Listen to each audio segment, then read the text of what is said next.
भारत का अभिन्न अंग है। जिस पीओके पर पाकिस्तान 77 सालों से कुंडली मार कर बैठा हुआ है, क्या उस पीओके से पाकिस्तान के अवैध तंबू अब उखड़ने वाले हैं? क्या पीओके पर बड़ा फैसला हो चुका है? आज पीओके पर 144 करोड़ हिंदुस्तानियों का हर डाउट क्लियर हो जाएगा। नमस्कार, मैं हूं आपके साथ शील और आज पब्लिक इंटरेस्ट का आगाज आज के बड़े डेवलपमेंट से करें। क्या बॉर्डर पर कुछ अविश्वसनीय होने वाला है? यह सवाल दरअसल इसीलिए क्योंकि इंडियन आर्मी के इस वक्त तीनों अंग अलर्ट मोड पर हैं। पिछले 24 घंटों के दौरान 2.25 लाख करोड़ रुपए के वेपन्स खरीदने का ऑर्डर हुआ है। शस्त्रागार की काउंटिंग शुरू हो चुकी है। बड़े कंसाइनमेंट का कॉन्ट्रैक्ट तक साइन हो चुका है। जल, थल और नभ से बॉर्डर पर क्या होने वाला है? ऑपरेशन वॉच एट बॉर्डर आखिर किस एक्शन का सिग्नल है? भारत के बॉर्डर वाले प्लान पर यह सुपर एक्सक्लूसिव रिपोर्ट आपको जरूर देखनी चाहिए। पाक ऑक्यूपाइड कश्मीर भारत का है, हमारा है और हमसे कोई नहीं छीन। पीओके पर सिर्फ गैर कानूनी कब्जा कर लेने से पाकिस्तान की कोई लोकस स्टैंडाई नहीं बनती। वह भारत का ही हिस्सा था, है और आगे भी हम मानते रहेंगे। Era of uninterrupted dialogue with Pakistan. So we are not passive. क्या पीओके पर बड़ा फैसला हो चुका है? पाक ऑक्यूपाइड कश्मीर भारत का है, हमारा है। पीओके फतेह का क्या फाइनल ऑर्डर आ गया? उसने ऑफिशियल पॉलिसी क्लेम की कि अब हमारी पॉलिसी डिफेंसिव नहीं होगी अगेंस्ट पाकिस्तान। पीओके पर पाकिस्तान का हालात क्यों सूखा?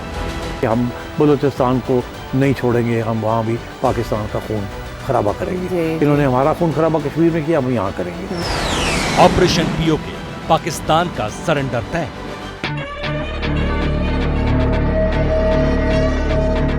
बॉर्डर पर कुछ बड़ा होने वाला है। पाकिस्तान का आसमान खाली हो गया है। इस्लामाबाद में जंगी सायरन बजने लगे।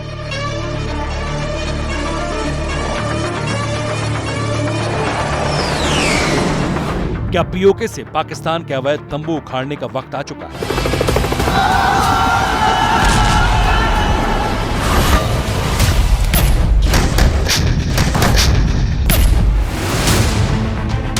पीओके कैसे भारत आएगा?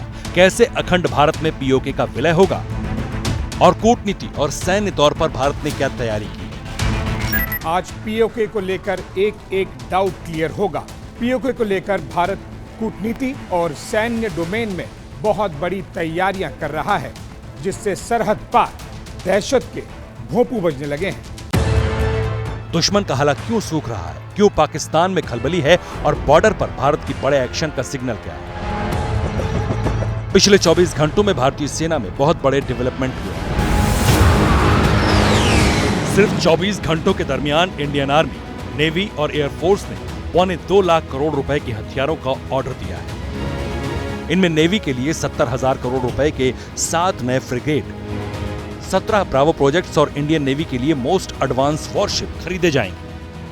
जितनी बड़ी तैयारी इंडियन नेवी कर रही है, उतने ही दमखम से इंडियन आर्मी और इंडियन एयरफोर्स अपनी ताकत बढ़ा रहे हैं। भारतीय सेना की तैयारियों का ट्रेलर एक बड़े एक्शन की तरफ सिग्नल माना जा रहा है। इंडियन नेवी के साथ मोर्चा सेना ने भी संभाला है। सेना किन तैयारियों में लगी है और कैसे उसकी बढ़ती ताकत दुश्मनों के होश उड़ा दे रही है, ये भी जानिए। भारतीय सेना ने 50,000 करोड़ रुपए की कीमत के 1700 नए आधुनिक टैंक FRCV यानी फ्यूचर रेडी कॉम्बैट व्हीकल खरीदेगी। सीसीएस ने सुखोई लड़ाकू विमानों के लिए 240 नए इंजन खरीदने की मंजूरी दी है। इनकी कीमत 27,000 करोड़ रुपए है। इन्फेंट्री फाइटिंग व्हीकल BMP-2 के नए सेट खरीदे जा रहे हैं। भारत की तैयारियां मामूली नहीं है। पिछले कुछ महीनों में ही भारतीय सेनाओं ने हथियारों के बड़े ऑर्डर्स दिए हैं और जल्द ही अगले आने वाले कुछ समय में इन हथियारों की डिलीवरी भी शुरू हो जाएगी।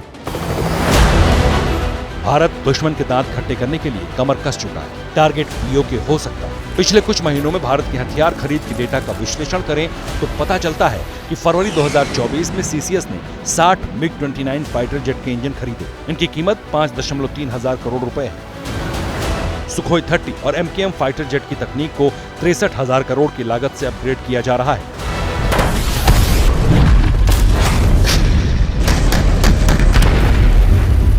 तो क्या वाकई बॉर्डर पर कुछ बड़ा होने वाला है? डिफेंस एक्सपर्ट्स इस तैयारी को कैसे देखते हैं? आज की डेट में जो पीओके के हालात हैं वो पूरी तरीके से पॉलिटिकली इकोनॉमिकली पीछे जा चुके हैं और एक बहुत सॉलिड ग्राउंड तैयार हुआ है उनका पीओके का स्वतः हिंदुस्तान में मिलने के। वहाँ तमाम तरीके के प्रोटेस्ट चल रहे हैं, लेकिन जहाँ तक हमारे पॉलिटिकल विल का सवाल है, जहाँ तक हमारी मिलिट्री माइट का सवाल है, हम इस कैपेबिलिटी रखते हैं कि पीओके को अपने में मिला लें। उधर भारत की तैयारियों से इस्लामाबाद में भय के रडार सुपर एक्टिव है। पाकिस्तान के होश उड़े हैं। जब नरेंद्र मोदी पावर में आया तो उसने खुलेआम अनाउंस कर दिया कि अब हमारी पॉलिसी जो है कि हम बलूचिस्तान को नहीं छोड़ेंगे, हम वहाँ भी पाकिस्तान का खून खराबा करेंगे। इन्होंने हमारा खून खराबा कश्मीर में किया, हम यहाँ करेंगे। हमने ये कहा कि हम हमारा हाथ है कश्मीर में, हम पीछे हटते हैं, आप बलूचिस्तान से अपना हाथ निकालें। पाकिस्तान के खौफ की वजह साफ है। एक तरफ भारत की तैयारियां, दूसरी तरफ बलूचों का भय। पाकिस्तान मान चुका है पीओके का भारत में विलय तय है। वैसे आज नहीं तो कल पीओके का भारत में विलय तय है और इसके लिए भारत कूटनीतिक तौर पर दुश्मन को चौतरफा घेर चुका है। दुश्मन किस किस मोर्चे पर एंगेज हो चुका है, अब जरा इसकी फाइल भी खोलते हैं।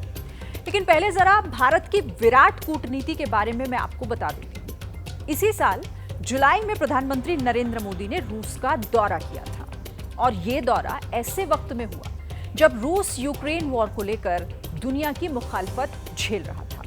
कूटनीतिक लिहाज से ये दौरा इसीलिए भी अहम है क्योंकि अगर भारत पीओके पर कोई एक्शन लेता है तो रूस के दखल से चीन पीओके के मसले में नहीं कूदेगा। हैरानी ये है कि जब मोदी मॉस्को में थे उससे ठीक 40 दिन बाद चीन की थल सेना के कमांडर इस्लामाबाद पहुंच गए। पाकिस्तान ने उन्हें खिताब से नवाजा, लेकिन चीन ने बलूचिस्तान का मुद्दा उठाया, जहां बलोच लिबरेशन आर्मी चुन चुन कर चीनियों को टारगेट कर रही है। पाकिस्तानी सेना को बलूचिस्तान से खदेड़ा जा रहा है। ऐसे वक्त में भारत के ऑपरेशन बॉर्डर का कैसा भय इस्लामाबाद में दौड़ रहा है, इसकी पूरी पिक्चर अब मैं आपको दिखाती हूं।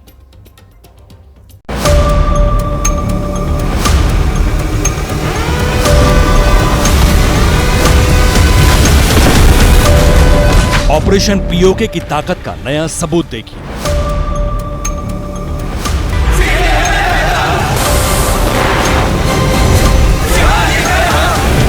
ऑर्डर के लिए भारत की बड़ी तैयारियों का एक और प्रमाण देखिए। नेवी के अफसरों की ये कोई मामूली तस्वीर नहीं है, बल्कि कोच्चि में 4 दिनों तक चली वॉरफेयर एक्सरसाइज का प्रमाण है। 27 से 30 अगस्त तक कोच्चि में ऑपरेशन लेवल का डिस्कशन हुआ। नौसेना प्रमुख एडमिरल दिनेश के त्रिपाठी के नेतृत्व में ये मीटिंग हुई। 4 दिनों तक कोच्चि में कोस्ट गार्ड और अन्य समुद्री एजेंसियों के साथ में मंथन हुआ और साथ ही युद्ध में तालमेल और क्विक एक्शन पर चर्चा हुई। एक तरफ मीटिंग, दूसरी तरफ युद्धाभ्यास।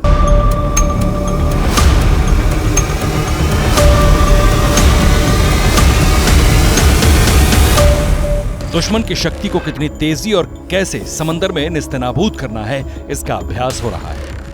भारतीय वायुसेना के इतिहास की यह अब तक की सबसे बड़ी वॉर एक्सरसाइज हो रही है। उधर कूटनीति तौर पर भी भारत दुश्मन को घेरने में लगा हुआ है। ऑपरेशन पीओके के लिए भारत की कूटनीतिक ताकत का ट्रेलर देखिए। तस्वीरें इसी साल 8 जुलाई की है। मोदी मॉस्को दौरे पर थे। यह ऐसा वक्त था जब पुतिन को दुनिया अलग थलग कर रही थी। कूटनीतिक तौर पर भारत रूस के साथ खड़ा था।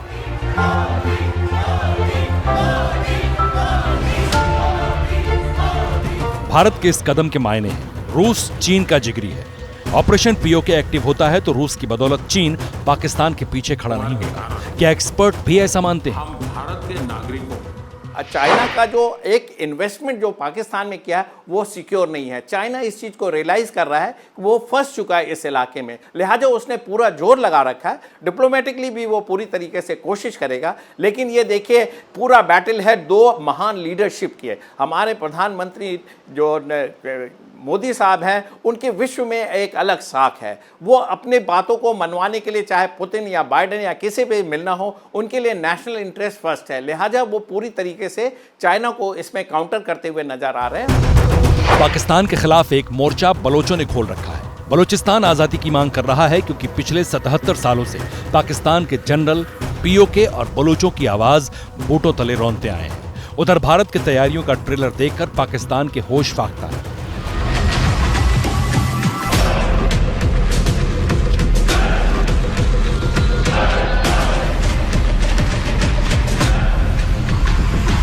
उसने ऑफिशियल पॉलिसी प्ले क्लेम की कि अब हमारी पॉलिसी डिफेंसिव नहीं होगी अगेंस्ट पाकिस्तान, ऑफेंसिव डिफेंस होगा।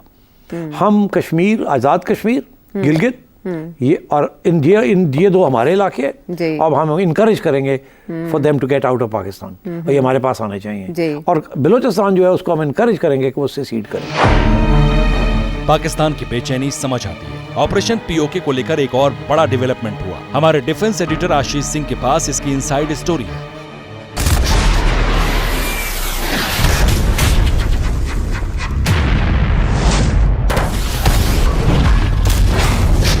भारत की तैयारी का अंदाजा इसी से लगाया जा सकता है कि पिछले 24 घंटे में 1,75,000 करोड़ रुपए के हथियारों की खरीदारी के लिए मंजूरी दी गई। इन हथियारों में भविष्य के लिए नए हाईटेक रेडार, नए टैंक्स, डॉर्नियर 228 एयरक्राफ्ट और साथ ही नौसेना के लिए नए वॉरशिप्स, इन सभी हथियारों को खरीदने के लिए मंजूरी दी गई है। एक तरफ बलोच, दूसरी तरफ चीनी नागरिकों पर हमले। पाकिस्तान अपने ही घर में घिरा है। ऐसे वक्त विदेश मंत्री एस जयशंकर का यह कहना कि अब पाकिस्तान से बातचीत खत्म है, बड़े एक्शन का सिग्नल देता है। Era of uninterrupted dialogue with Pakistan is over. We are not passive. Baloch liberation army Pakistani सेना को चुन चुन कर कब्रों में पहुंचा रही है। उधर भारत के एक्शन से पहले ही पाकिस्तानी हुक्मरान ये मान चुके हैं कि पीओके भारत का है। हमारा आजाद कश्मीर है, अगर वो हमारा कश्मीर है तो आपने ये अल्फाज क्यों यूज किए कि फॉरेन टेरिटरी में आता है? ठीक हो गया। आपने तो अपना मुकदमा ही गिरा दिया। अगर आप ये बात कर रहे हैं तो आप ये कैसे बात कर सकते हैं जो इंडियन साइड कश्मीर है वो हमने आजाद करवाना है। पीओके में हालात नाजुक हैं, खासकर बलूचिस्तान। यहाँ पाकिस्तान के गिरने के क्या मायने हैं, डिफेंस एक्सपर्ट से सुनिए। देखिए, जहाँ तक बलूचिस्तान का सवाल है, बलूचिस्तान का अनरेस्ट बहुत ही सीवियर है। बलूचिस्तान का 40% का इलाका और वहाँ पे इकोनॉमिक रिसोर्सेज बहुत ही मीगर हैं। तो एक इतनी जब बड़ी डिस्पैरिटी होगी किसी देश में तो नेचुरली वहाँ पे एजिटेशन होगा, वहाँ प्रोटेस्ट होंगे, वहाँ डिससेटिस्फैक्शन होगा। और बीएलए जो है बहुत समय से ये चाह रहा है कि बलूचिस्तान पाकिस्तान से अलग हो। ये पाकिस्तान के बाल्कनाइजेशन की शुरुआत होगी। देखिए, एक तरफ खैबर पख्तूनवा में भी अनरेस्ट है, पीओके में अनरेस्ट है। अगर बलूचिस्तान में भी इस तरीके से होता है तो देखिए पाकिस्तान छिन्न भिन्न हो जाएगा। सिग्नल साफ है, बॉर्डर पर कुछ बड़ा होगा क्योंकि पीओके भारत का अखंड हिस्सा था और रहेगा।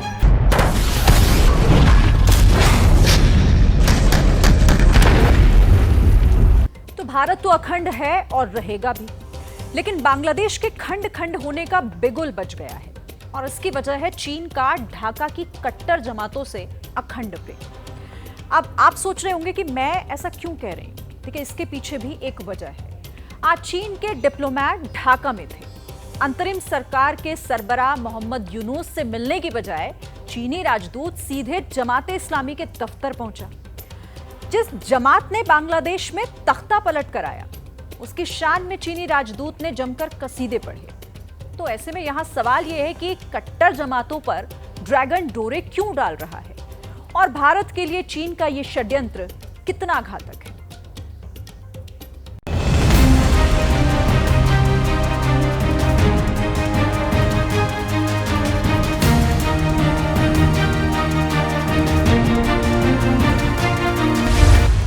बांग्लादेश की कट्टर जमातों पर डोरे क्यों डाल रहा है ड्रैगन? पाकिस्तान की खुफिया एजेंसी आईएसआई के मुखौटे जमाते इस्लामी से चीन नजदीकियां क्यों बढ़ा रहा है?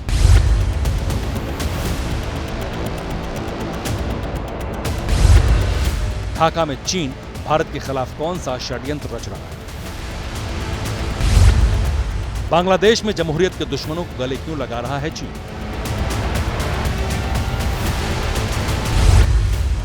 लगता है ढाका अपनी तबाही की इबारत खुद अपने हाथ लिख रहा है, क्योंकि ढाका में यूनुस निजाम से ज्यादा पाकिस्तान समर्थक जमातों का जलवा है। यकीन नहीं आ रहा तो ढाका से आई इन ताजा तस्वीरों पर गौर कीजिए। आलीशान और चमचमाती काले रंग की लग्जरी कार, आगे पीछे जमाते इस्लामी के कट्टर आका। ढाका में ये जमाते इस्लामी का दफ्तर है। चीन के राजदूत याओ वेन ढाका के दौरे पर थे। यूनुस दरबार में हाजिरी लगाने से पहले बीजिंग का ये दूत सीधे जमात के दफ्तर पहुंचा। अगवानी खुद जमाते इस्लामी के चीफ शफीकुर रहमान ने की। चीनी राजदूत को फूलों का गुलदस्ता भेंट किया। चीन के राजदूत ने माइक संभाला और कट्टर जमात की शान में कसीदे पढ़ना शुरू कर दिया। जो कुछ भी बांग्लादेश में हो रहा है, उन सबका असर चीन और बांग्लादेश की दोस्ती पर नहीं पड़ेगा। चीन हमेशा यही चाहता है कि बांग्लादेश के साथ उसके अच्छे संबंध बरकरार रहे। हमारे साथ सहयोग करने वाले राजनीतिक दलों के साथ चीन के संबंध और बेहतर होंगे। बांग्लादेश की जनता, यहाँ की अंतरिम सरकार और पूरे बांग्लादेश को लेकर चीन का सहयोग बरकरार है। आईएसआई समर्थक जमाते इस्लामी का दबदबा ढाका पर चलता है। शेख हसीना को सत्ता से बेदखल करने में इसी जमात का हाथ था। शेख हसीना ने जमाते इस्लामी पर बैन लगाया था।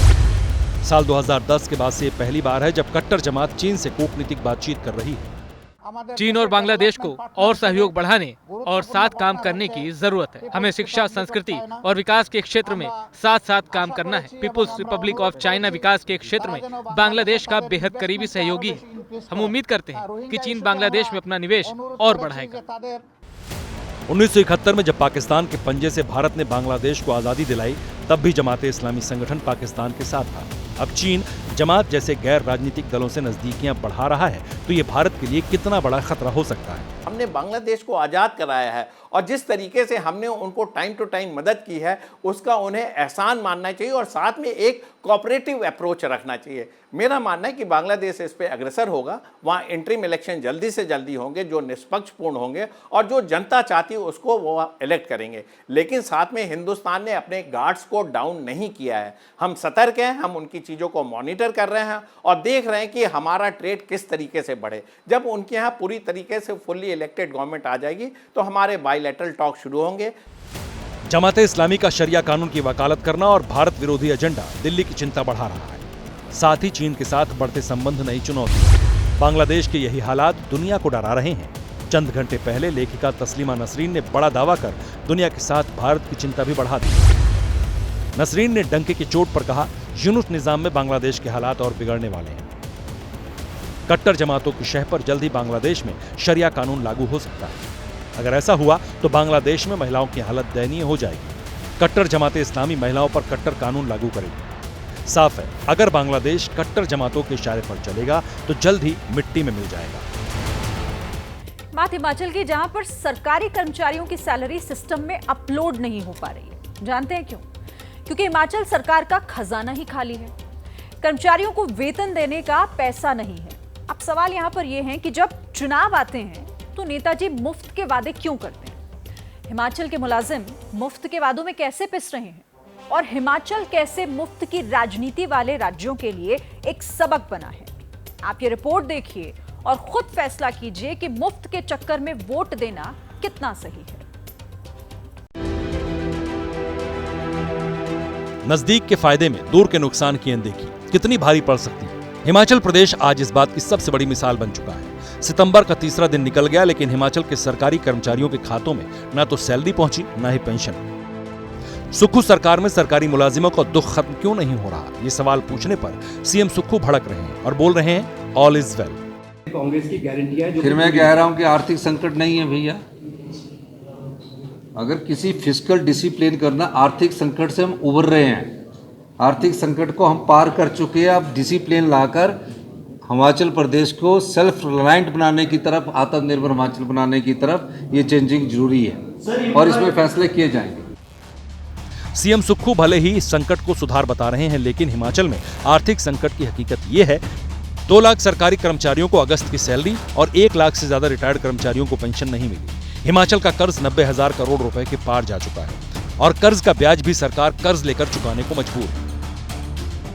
में पहली बार ऐसा हुआ है कि हिमाचल प्रदेश के कर्मचारी को 1 तारीख को जो सैलरी है वो नहीं आई है। लेकिन ऐसी नौबत आई क्यों, अब ये भी समझ लीजिए। दिसंबर 2022 से मार्च 2023 तक 6,897 करोड़ रुपए लिए, लेकिन वापस किए गए सिर्फ 1,097 करोड़। 2023-24 में 10,521 करोड़ लिए और वापस किए गए 3,481 करोड़।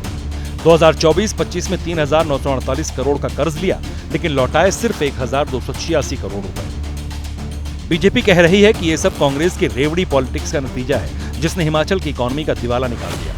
मुझे लगता है कि एक बहुत बड़ा उदाहरण जो फ्री वीज का जो खटाखट राहुल गांधी का जो फॉर्मूला है, जो गारंटियों को लेकर के, इससे बाकी पूरे देश भर में भी सबकी आंखें खुल गई है कि ये जो खटाखट गारंटी देने की जो बातें हैं, हश्र यही होगा कि कर्मचारियों को समय पर सैलरी नहीं मिल पाएगी और आने वाले समय में तो संकट और भी ज्यादा गंभीर होता दिख रहा है। हालांकि सीएम सुक्खू अपने सिरदर्द को पुरानी सरकार से मिली विरासत बता रहे हैं, लेकिन उनके पास इस बात का जवाब नहीं कि अगर हिमाचल में आर्थिक संकट जैसी बात है ही नहीं तो प्रदेश के लाखों कर्मचारी बार बार अपने बैंक खाते क्यों खंगाल रहे हैं। अब मैं आपको दिल्ली से 8,626 किलोमीटर दूर ब्रुनेई लेकर चलती हूँ।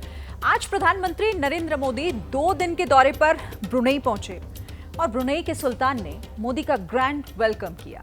पीएम मोदी सुल्तान के स्वर्ण महल भी जाएंगे, लेकिन सुल्तान का सोने का महल कितना आलीशान है, वहां लग्जरी लाइफ किस तरह की है, कैसा संसार है, ब्रुनेई के सुल्तान की ठाठ कैसी है, इस रिपोर्ट को आप देखेंगे तो आपको पता चलेगा।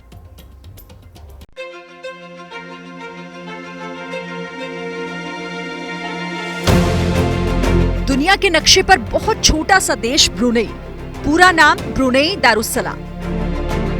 दोपहर ठीक 3 बजे प्रधानमंत्री नरेंद्र मोदी ब्रुनेई पहुंचे। एयरपोर्ट पर क्राउन प्रिंस हाजी अल मुहतादी बिल्लाह ने मोदी का रेड कारपेट वेलकम किया। ग्रैंड वेलकम के बाद पीएम मोदी को गार्ड ऑफ ऑनर दिया गया। एयरपोर्ट से पीएम मोदी राजधानी बंदरसेरी बेगनान पहुंचे। होटल में भारतीय समुदाय के लोगों से मिले। मोदी मोदी के नारे लगे।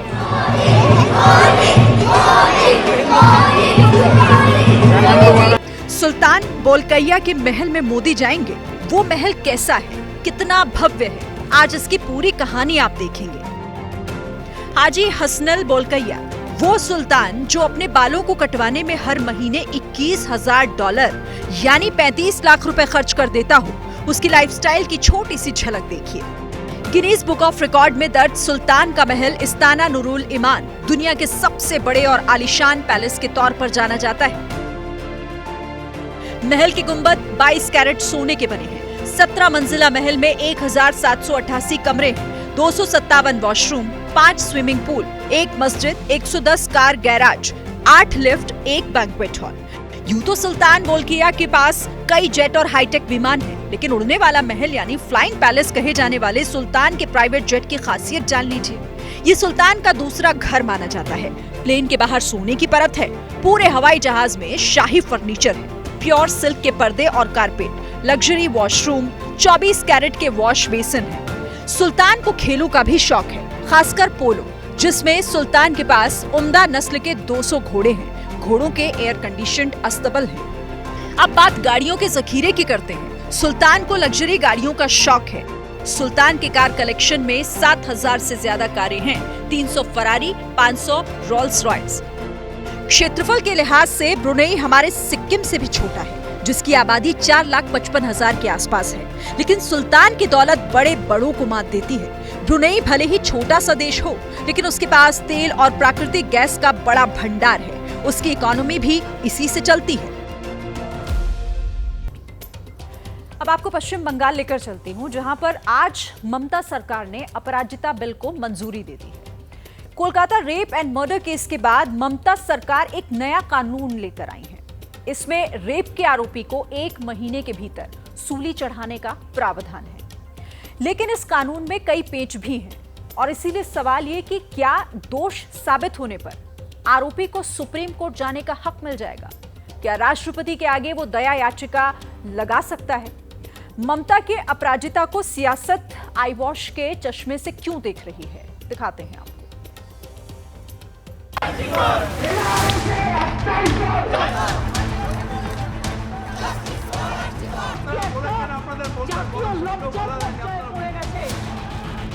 कोलकाता के रेप मर्डर केस में पब्लिक की नाराजगी से बुरी तरह घिरी दीदी ने रेप के मामलों में ताबड़तोड़ इंसाफ वाला अपराजिता बिल विधानसभा में पेश किया और पास भी करवा लिया।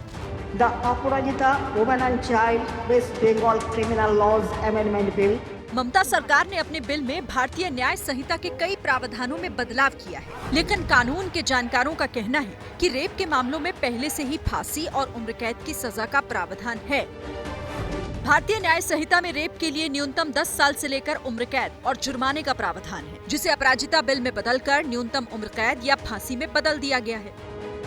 रेप के बाद हत्या या पीड़िता के कोमा में चले जाने पर भारतीय न्याय संहिता में 20 साल से लेकर उम्र कैद और फांसी तक की सजा है, जबकि अपराजिता बिल में सीधे सजाए मौत का प्रावधान है। गैंगरेप के अपराध के लिए भारतीय न्याय संहिता में सभी दोषियों के लिए 20 साल से लेकर आजीवन कारावास की सजा है, लेकिन अपराजिता में दोषियों के लिए सीधे उम्र कैद है। पीड़िता अगर नाबालिग हुई तो भारतीय न्याय संहिता के तहत उम्र कैद या फांसी की सजा है। अपराजिता बिल में दोषियों के लिए फांसी की सजा है।